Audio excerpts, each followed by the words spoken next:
Протасов, я войду. Протасов, я войду.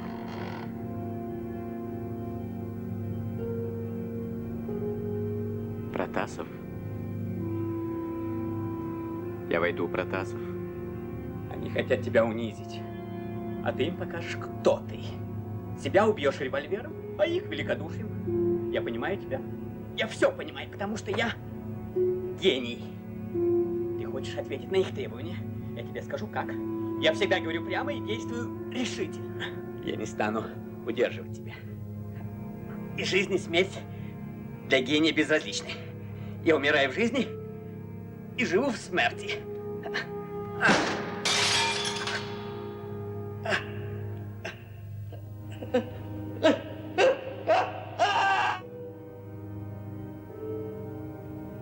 Ты убьешь себя, чтобы они, два человека, жалели тебя. А я убью себя за тем, чтобы весь мир понял, что он потерял. Ну, еще рано. Протасов. Протасов. Протасов. Давай выпьем, Протасов.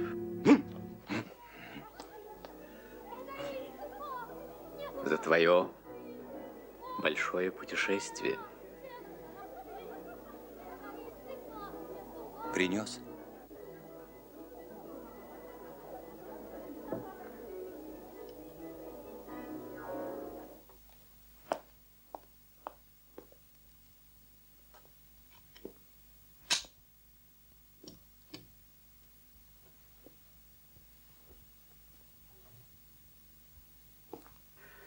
Жалкие люди. Копошатся, хлопочут и не понимают. Ничего не понимают. Это не тебе, это я так высказываю свои мысли. А что нужно для человечества? Очень мало. Ценить своих гениев. Они всегда их казнили, гнали, мучили. Нет, я не буду вашей игрушкой. Я вас выведу на чистую воду! Нет, лицемеры!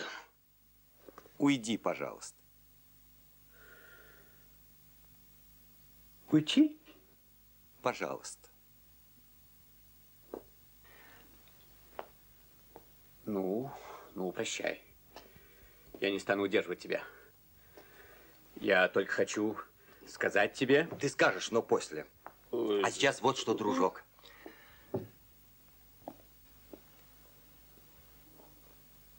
Отдай вот это хозяину. И спроси у него письмо и посылку на мое имя. Пожалуйста. Хорошо.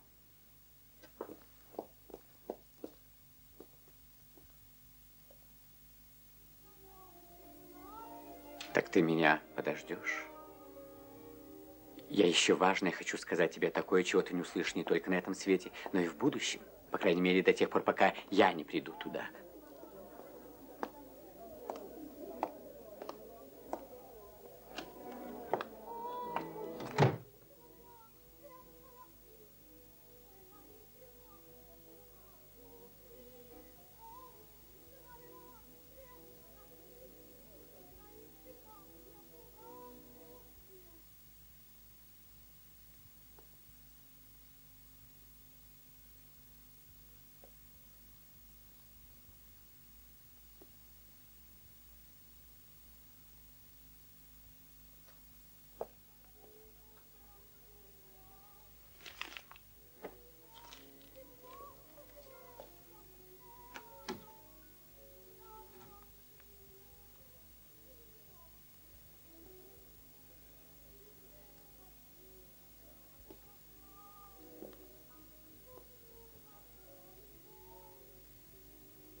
все отдать? Ну, сколько нужно.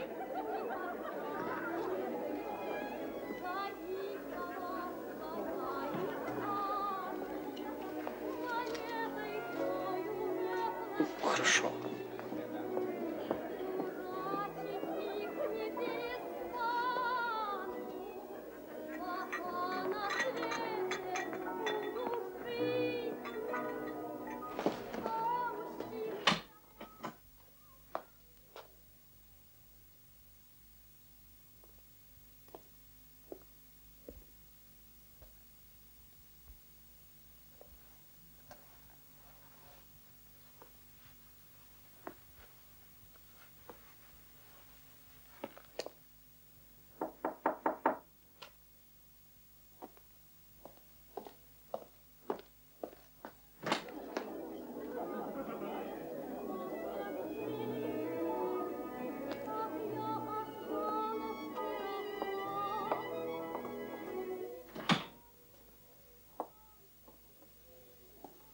Была у тебя, у Попова, у Афремова.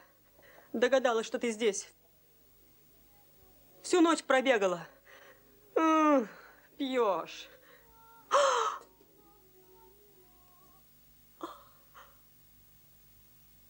Дурак.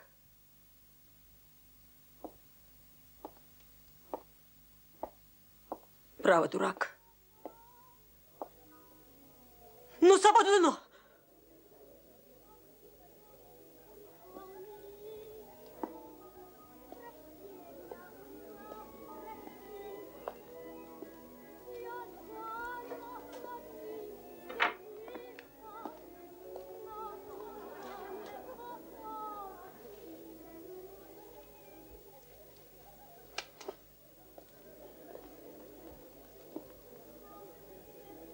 Неужели ты в самом деле?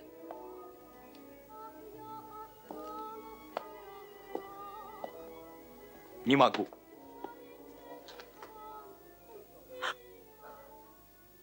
А меня-то нет разве? Безбожник. Безбожник! А меня-то нет разве? Меня-то ты не пожалеешь, обо мне-то ты не подумал, меня-то ты не пожалеешь! Мы инкладатору мой! Безбожник, безбожник,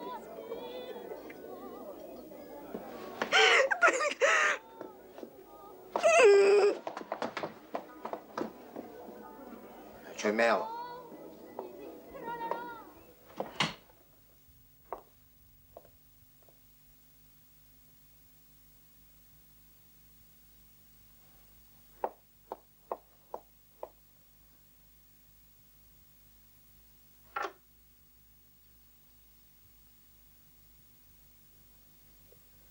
Ах, Федор Васильевич, грех. Грех за мою любовь.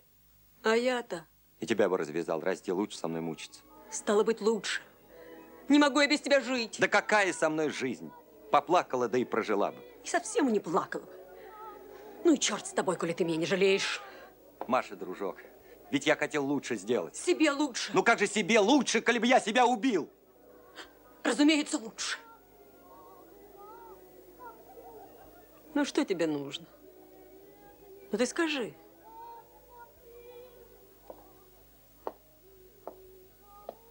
Ну ты скажи, что?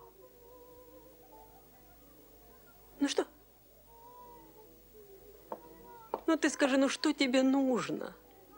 Как что нужно? Много нужно. Ну что? Ну что? Нужно, во-первых, сдержать обещание. Это первое, этого довольно лгать, делать все эти гадости, что надо для развода, я не могу. Ну хорошо.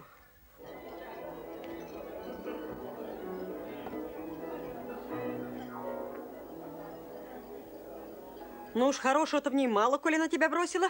Не она, а я бросил. Хорошо, хорошо. Все ты. Она ангел. Ну еще что? А главное, что моя жизнь? Разве я не вижу, что пропал и не гожусь никуда? Все мы себе в тягость. Как говорил твой отец, негодящий я. Вздор! Я от тебя не отлеплюсь. Прилепилась я, да и все. А что ты плохо живешь, пьешь да кутишь? А ведь ты живой человек. Живой. Живой. Живой. Брось, вот и все. Это легко сказать. А ты сделай так. Да вот как смотрю на тебя, так, кажется, все сделаю.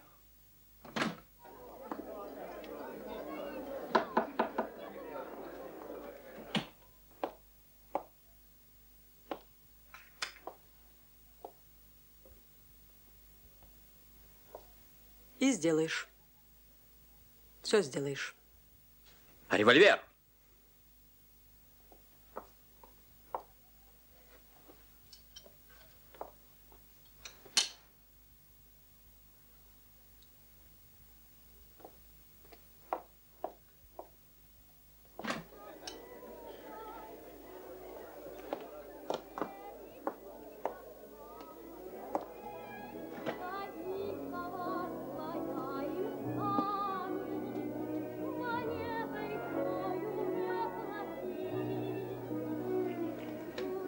Я не стану колебаться, думать. Взял, раз и готово. Но еще рано. Я не буду вашей игрушкой.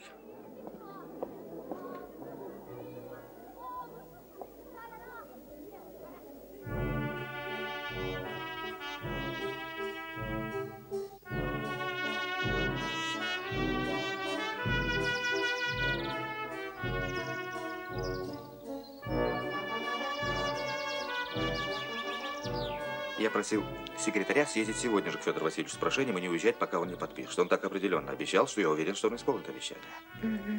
Мне совестно, но я должна сказать...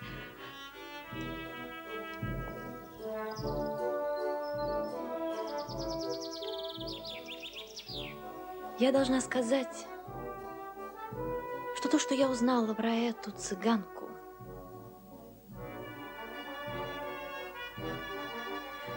совсем освободило меня. Это не ревность, а, знаешь, освобождение. Ну, как вам сказать? Опять вам? Тебе. Теперь в душе у меня ясно. И мучает меня только мое положение. Это так мучительно. Это ожидание. Если бы я не знал его, как я знаю, я бы подумал, что он нарочно делает это. Он? Нет. Это все та же его слабость, честность. Не хочет говорить неправду. А только напрасно послал ему деньги. Нельзя же. Это могло стать причиной остановки. Но все равно. Деньги – это что-то нехорошее. Ну, ему бы уже можно было быть менее пунктилью, менее щепетильным.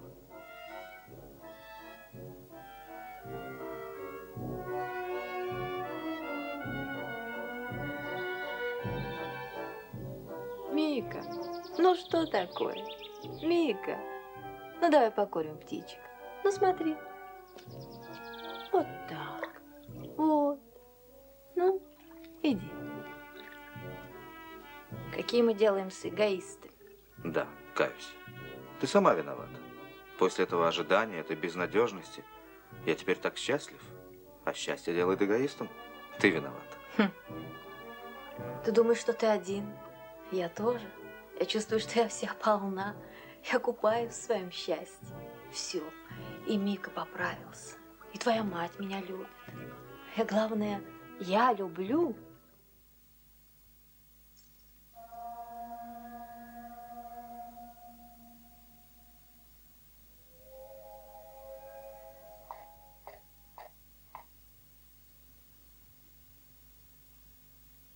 Ну что? М? Ну ты скажи, что? А то, что ты хорошая, милая девочка. Люблю тебя. А коли останусь жить, то погублю тебя. Но это уж не твое дело. Уж я сама про себя знаю, где погибну.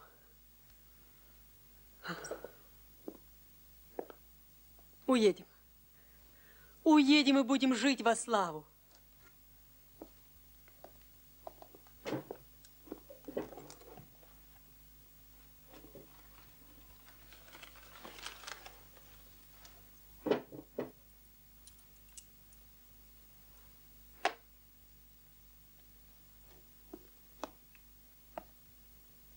Иди. Я сейчас. Иди. Я у ворот буду.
Федя?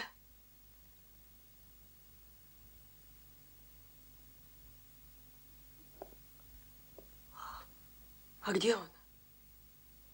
С этим вопросом я хочу обратиться к вам.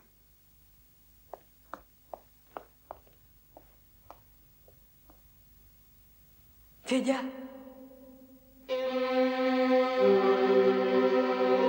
Федя!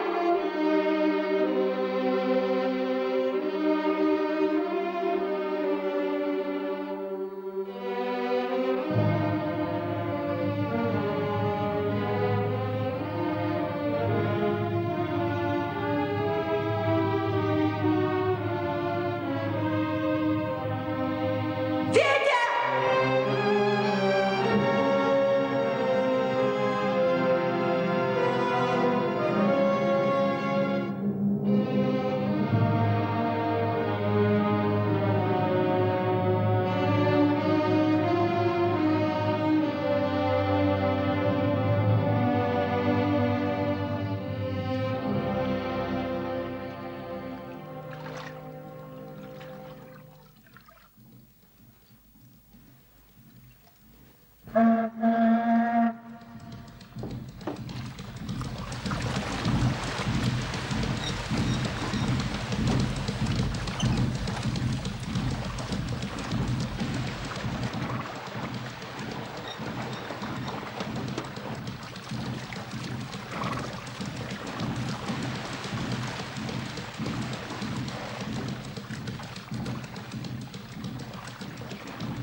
Лиза и Виктор, обращаюсь к вам обоим.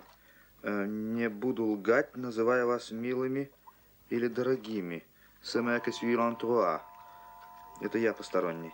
Теоретически люблю вас обоих, особенно Лизу, Лизоньку, но в действительности больше, чем холоден.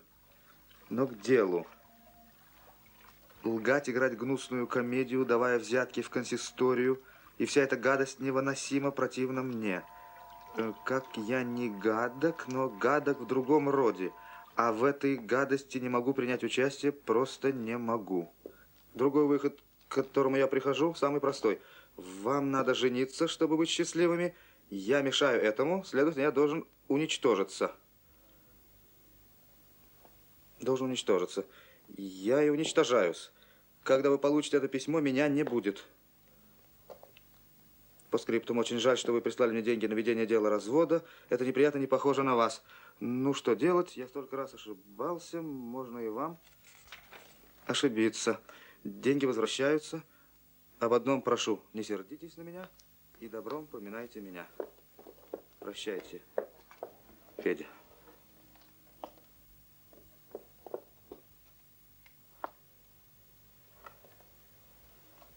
Он убил себя, да?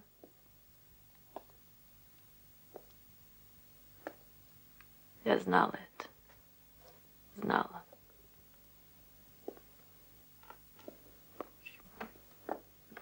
Лиза. Лиза! Неправда. Неправда, что я его не любила. Люблю.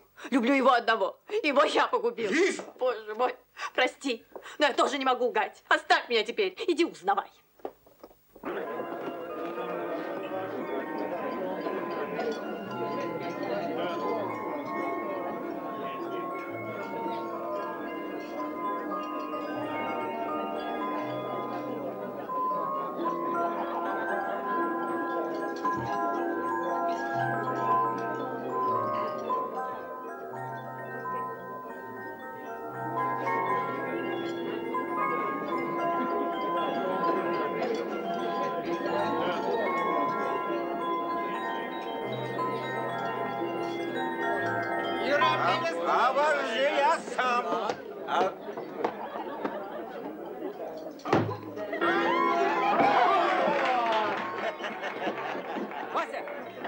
А тут цыганка, вся воспитанная на корысть.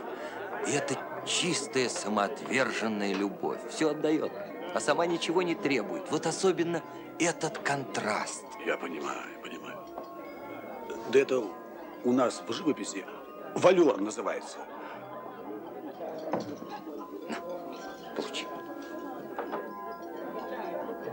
Валюр называется. Только тогда можно сделать вполне ярко-красный, когда кругом... Ну да не в этом дело. Я понимаю, понимаю. Моя жена – идеальная женщина. Но что тебе сказать? Не было изюминки. Ну, знаешь, Вася, изюминка. Не было игры в нашей жизни. А мне надо было забываться. Без игры не забудешься. А потом я стал делать гадости.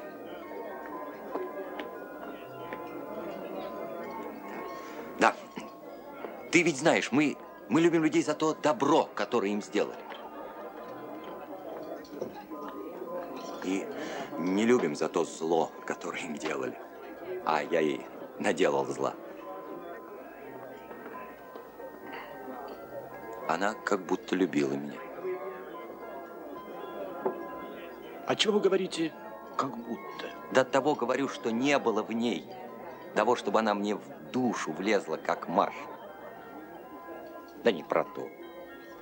Она беременная, кормящая, а я пропаду и вернусь пьяный. Ну, разумеется, за это самое все меньше и меньше любил ее. Нет, не любил он, нет, не любил он, нет, не любил он меня.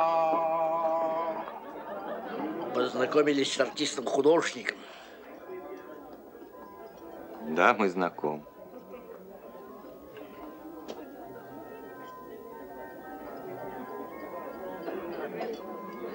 Что ж, портрет кончил? Да нет, расстроилась. Мы вам не мешаем. Тайли. Так я не мешаю. Продолжайте. Я-то уж вас не нуждаюсь.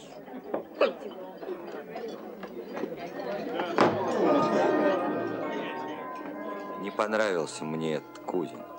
Обиделся. Ну и бог с ним. Да. Ну не могу, как такой человек, у меня и слова не идут. Вот с вами мне легко. Приятно. Так что я говорил? Говорили про жену, что... Да, вот сейчас пришло в голову. Ведь от того я люблю Машу, что я ей добро сделал, а не зло. От того люблю. А ту мучил за то. Не то, что не люблю. Да нет, просто не люблю. Ревновал, да. Ну и то прошло. А с Машей напротив. Могу весь упасть, все с себя продать, весь в овшах буду, в коросте. А этот бриллиант, да не бриллиант, луч солнца во мне, со мной. Я понимаю, понимаю. Где же она теперь? Да это все было из другой жизни, и не хочу мешать с этой.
Здравствуй.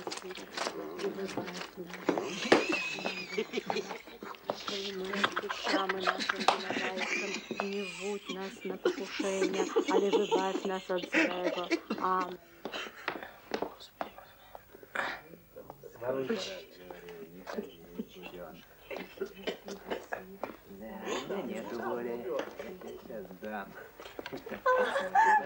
Ну, чего ты? Привиделась, ей привиделась.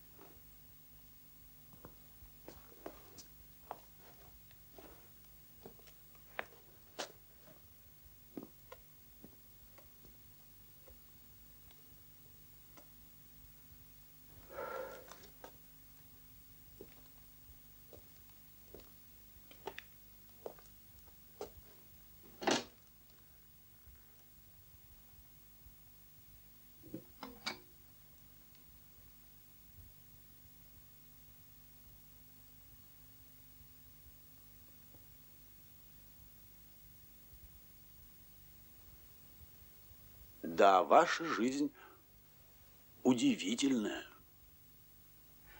Нет, самая простая. Всем нам в нашем кругу, в том, в котором я родился, 3 выбора. Только 3. Первый – служить, наживать деньги, увеличивать ту пакость, в которой живешь. Это мне было противно. Может быть, не умел, но главное было противно. Второй – разрушать эту пакость. Для этого надо быть героем. А я не герой. Или третье – забыться, пить, гулять, петь. Вот это самое я и делал. И вот допелся.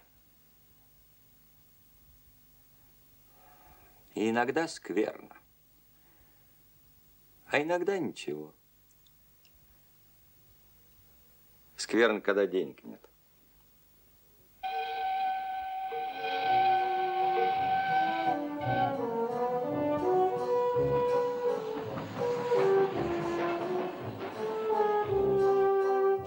Теперь уж едет со станции.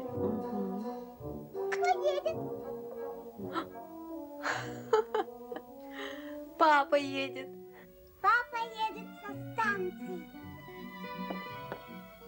C'est étonnant comme elle l'aime, tout à fait comme son père. Tant mieux. Se souvient-il de son père véritable?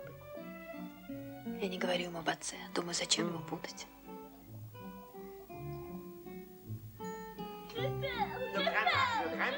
Attention. Je suis ici, je suis ici. Ne crains pas.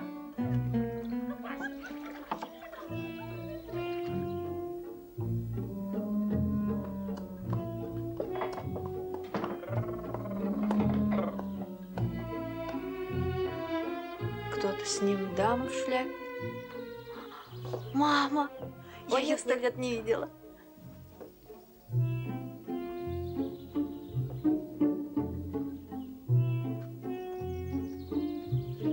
Виктор.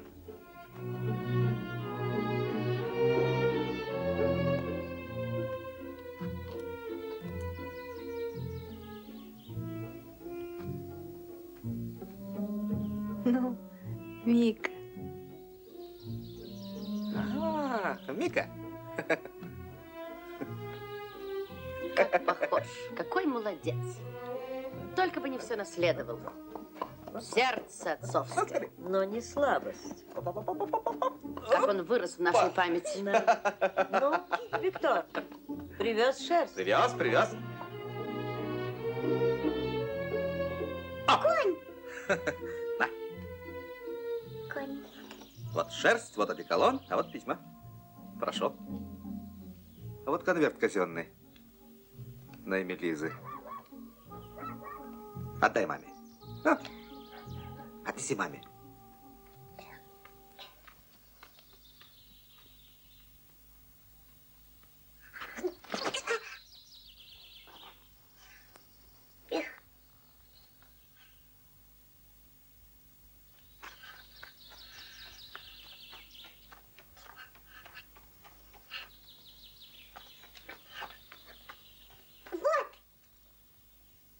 Ну-с, Анна Павловна, если вам угодно помыться, то я проведу вас. Мне и самому нужно почиститься, а то сейчас обедать.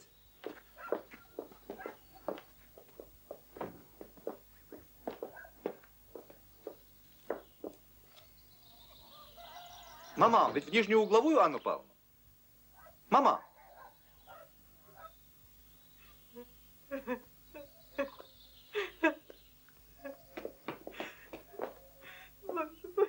Когда же он освободит меня? Виктор, что же?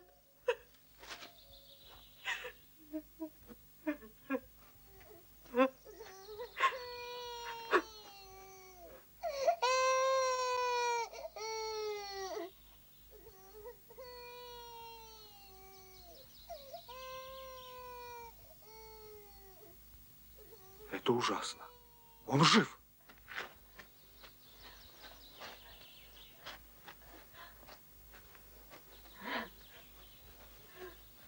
Я его ненавижу.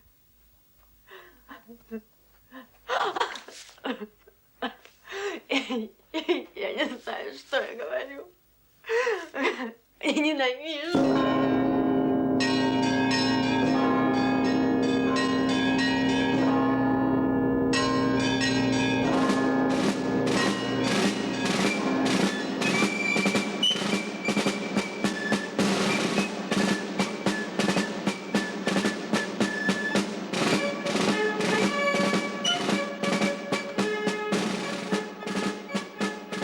Прошу покорно.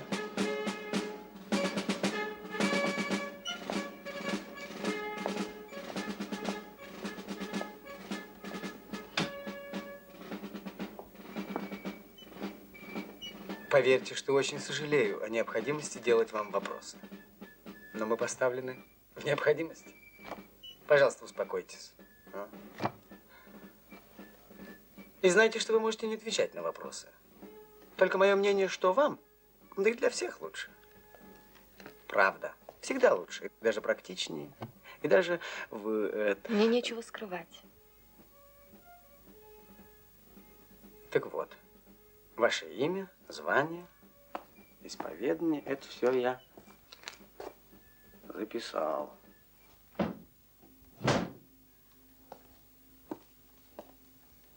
Так?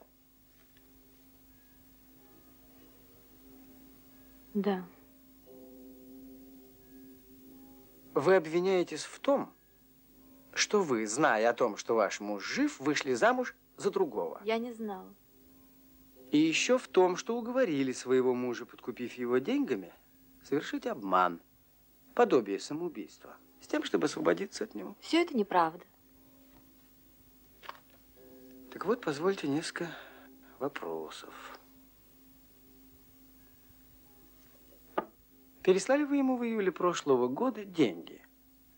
1200 рублей.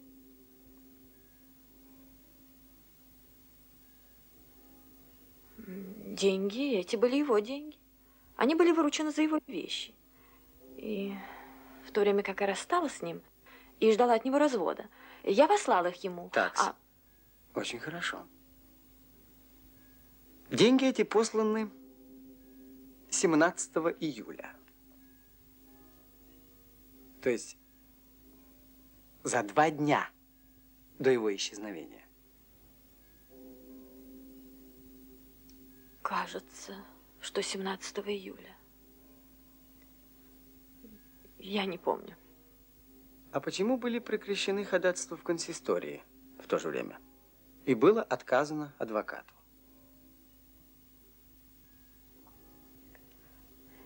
Не знаю. Ну-с, а когда полиция пригласила вас свидетельствовать труп, каким образом признали вы в нем своего супруга?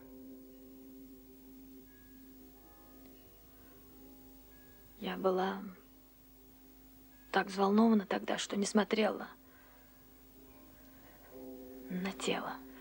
И так была уверена, что это он, что когда меня спросили, я ответила: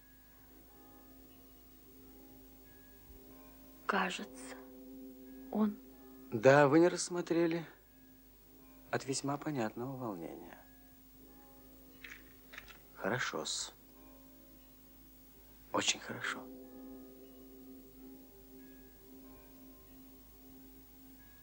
Одно позвольте вам заметить, милостивая государыня.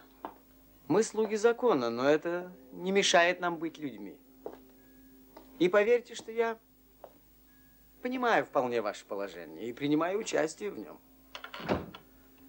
Вы были связаны с человеком, который тратил имущество, делал неверности. Ну, одним словом, делал несчастье. Я любила его. Да, но все-таки вам естественно желание освободиться. И поэтому вы избрали этот более простой путь, не подумав о том, что это приведет вас к тому, что считается преступлением двоебрачия. Это понятно и мне, и присяжные поймут это. И потому я советовал бы вам открыть все. Нечего скрывать. Я никогда не лгала. Я не нужна больше. Я бы попросил вас побыть еще здесь. Я не буду больше беспокоить вас вопросами. Только извольте прочесть и подписать. Вот допрос.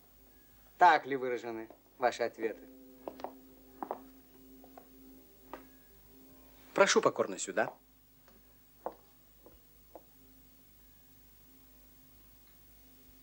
Попросите господина Каренина.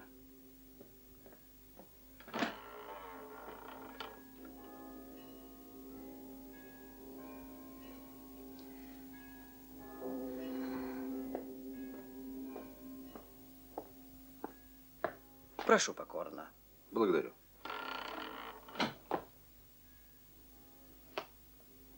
Что вам угодно? Я обязан снять допрос. В качестве чего? Я в качестве судебного следователя. С вас же я должен снять допрос в качестве обвиняемого. Вот как. В чем же? В женитьбе на замужней женщине.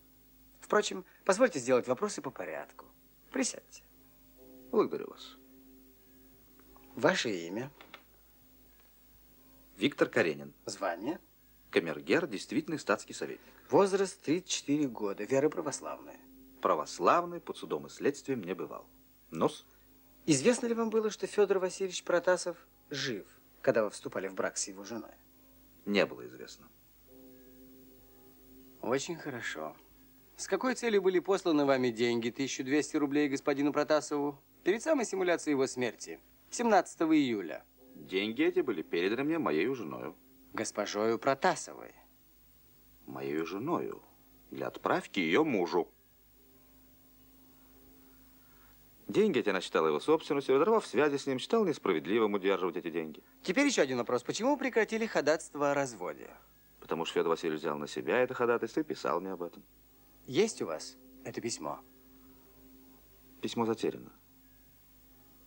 Как странно, что затеряно и отсутствует все то, что могло бы убедить правосудие в справедливости ваших показаний. Нужно вам еще что-нибудь? Мне ничего не нужно, кроме исполнения моего долга. А вам нужно оправдаться. И я сейчас советовал госпоже Протасовой, и тоже посоветовал бы вам не скрывать того, что всем очевидно, а рассказать все, как было дело. Тем более, что господин Протасов в таком положении, что он уже показывал все, как было. И, вероятно, на суде все так же покажет. Я бы советовал. Я бы просил вас оставаться в рамках исполнения своих обязанностей. А советы свои оставить. Можем уйти. Очень сожалею, что должен задержать вас. О нет, не в том смысле, чтобы арестовать вас. Хотя это было бы удобнее для расследования истины. Я не прибегну к этой мере. Я только желал бы при вас сделать допрос Протасову и дать вам с ним очную ставку. Да, очную ставку, при которой вам удобнее будет уличить его в неправде. Прошу присесть. Позовите господина Протасова.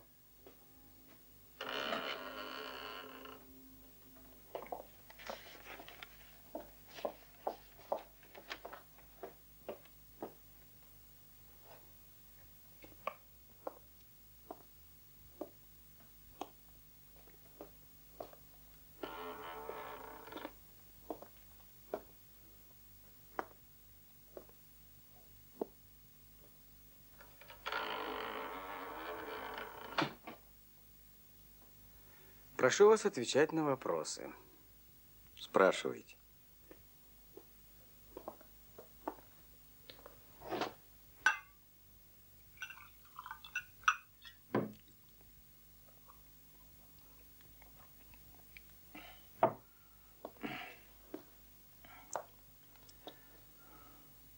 Спрашивайте.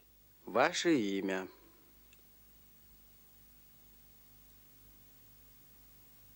Вы ведь знаете. Прошу вас отвечать.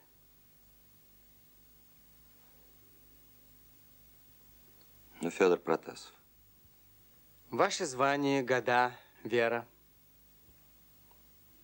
Как вам не совестно спрашивать эти глупости? Спрашивать, что надо, а не пустяки. Я прошу вас быть осторожнее в ваших выражениях и отвечать на мои вопросы. Ну, коли не совестно, извольте. Звание кандидат, года 40, вера православная. Дальше. Было ли известно господину Каренину и вашей жене, что вы живы, когда вы оставили свою одежду на берегу, на бревнах, и сами скрылись? Наверное, нет. И я хотел точно убить себя, но потом... Да это не нужно рассказывать. Дело в том, что они ничего не знали. Как же?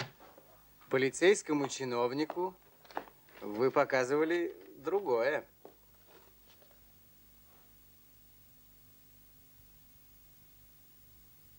Лиза.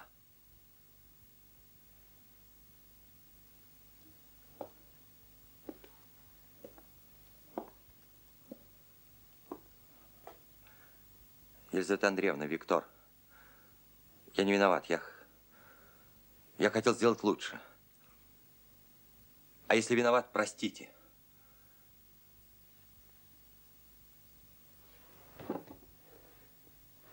Простите. Я понимаю, что вы хотите быть великодушным, но закон требует истины. Так как же? Полицейскому чиновнику вы показывали совсем другое. Какому полицейскому чиновнику? А, это когда он пришел ко мне в Яков дом. Да я был пьяный, врал ему, что не помню. Все это вздор. Разрешите.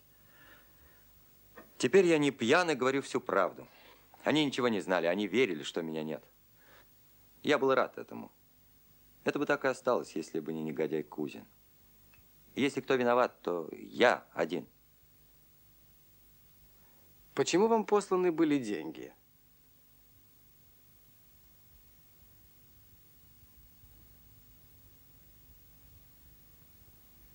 Почему вы не отвечаете? В протоколе будет записано, что на эти вопросы обвиняемый не отвечал. Это может очень повредить и вам, и им. Так как же?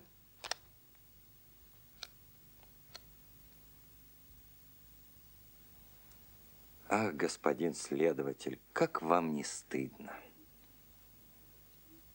Ну что вы лезете в чужую жизнь? Рада, что имеете власти, чтобы показать ее. Мучаете. Не физически, а нравственно.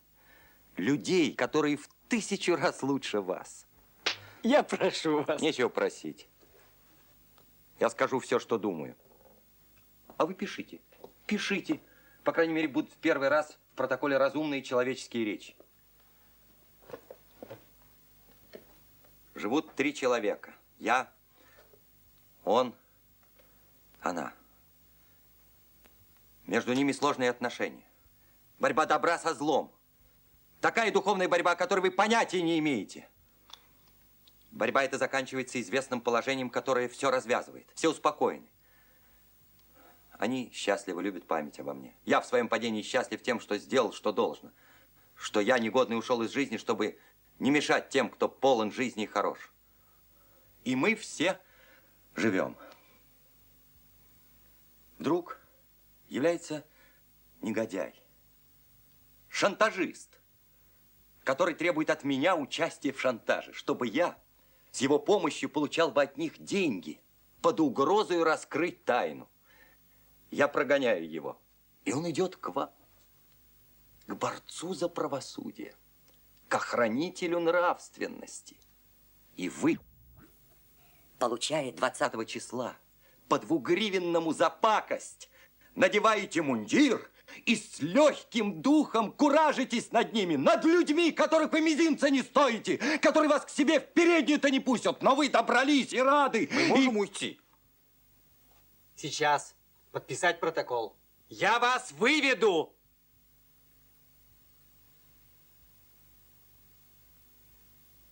Я не боюсь никого. Потому что я труп. И со мной ничего не сделаете. Нет того положения, которое было бы хуже моего.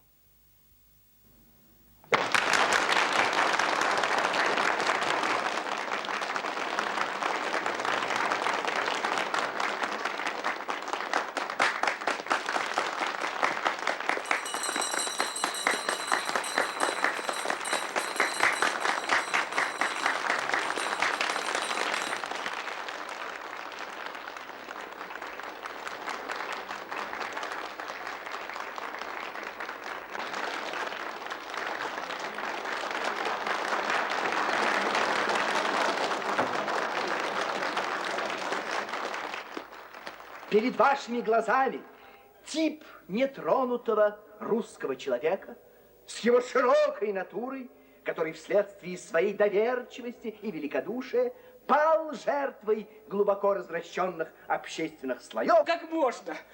Петрушин говорит. Петрушин! Адвокат гениальный! Быстро! Быстро! Ну где же вы? Садите направо и постойте, потом я вас устрою. На которое вы влияете своим приговором. Вникните же в значение этого... Закон гласит, заседание публично. А вот нельзя, да и все, не велено. Невежа, не знаешь, с кем говоришь. Редкие элементы этого Я публик, а вот невежда Цербер не пускает. Здесь не для публики. Я знаю. Меня-то можно пустить. Подождите, перерыв будет сейчас.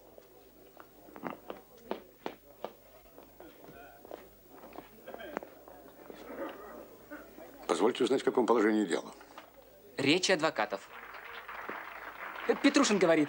Что ж, как подсудимые несут свое положение? С большим достоинством. Особенно Каренин и Света Андреевна. Не их судят, а они судят общество. Это чувствуется. На эту тему и говорит Петрушин. Ну, а Протасов? Ужасно взволнован. Весь трясется как-то. Как-то особенно раздражен. Вы хотите пройти? Да, хотел бы. Вы, князь Обрезков? Я. Пропустите. Который находится под особенно, так сказать, жгучими... Тут сейчас налево стул свободен. Я должен заметить, что блестящие рассуждения господина товарища прокурора о наследственности, хотя и разъясняют научные вопросы наследственности, неуместны в данном случае, так как истинность учения о наследственности нисколько этим не инвалидируется.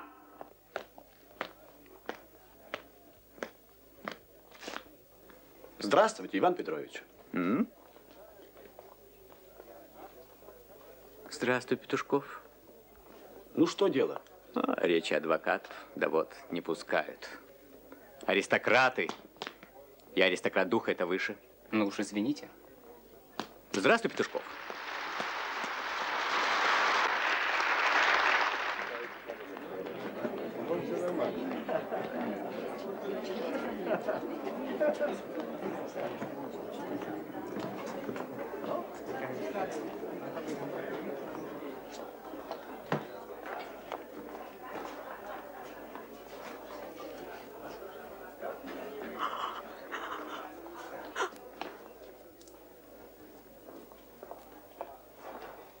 Прекрасно, прям до слез довел. Лучше всякого романа. Только непонятно. Ужасная фигура. Посмотрите, как он взволнован.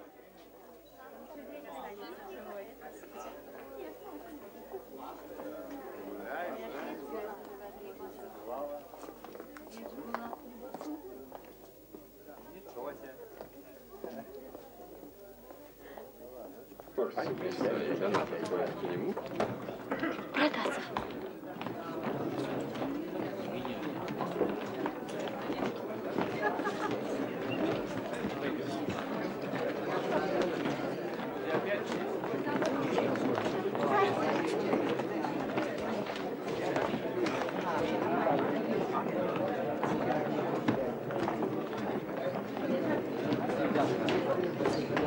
Глупо! Пошло! Скучно! Скучно! Бессмысленно!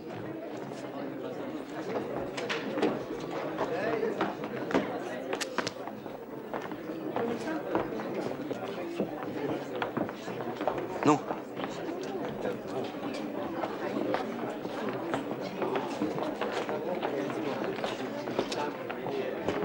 Ну, батенька, дела наши хороши. Вы только в последней речи не напортите мне. Я не буду говорить. Ну, что им говорить? Я не буду. Нет, сказать надо. Вы не тревожьтесь. Теперь все дело в шляпе. Вы только скажите то, что вы мне говорили. Что если вас судят, так только за то, что вы не совершили самоубийство. То есть того, что считается преступлением по закону и церковному, и гражданскому. Я ничего не скажу. От чего? Не хочу и не скажу. Вы скажите мне, в худшем случае, что может быть? Я уже вам говорил. В худшем случае ссылка в Сибирь. То есть кого ссылка? И вас, и вашей жены. А в лучшем? Церковное покаяние, но и, разумеется, расторжение второго брака. То есть они опять меня свяжут с ней? То есть ее со мной? Да уж, это как должно быть. Да вы не волнуйтесь. И, пожалуйста, скажите то, что я вам говорю. И только. Главное, ничего лишнего. Я устал, пойду посижу. А вы отдохните пока. Главное, не робейте.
Кажется, хорошо. Лизу. Лизу! Доктора! Беги за доктором!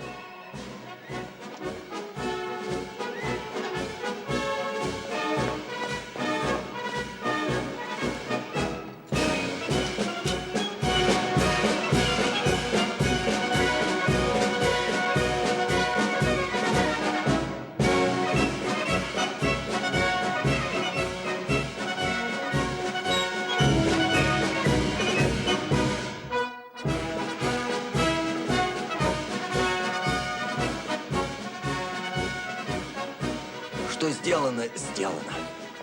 Несите!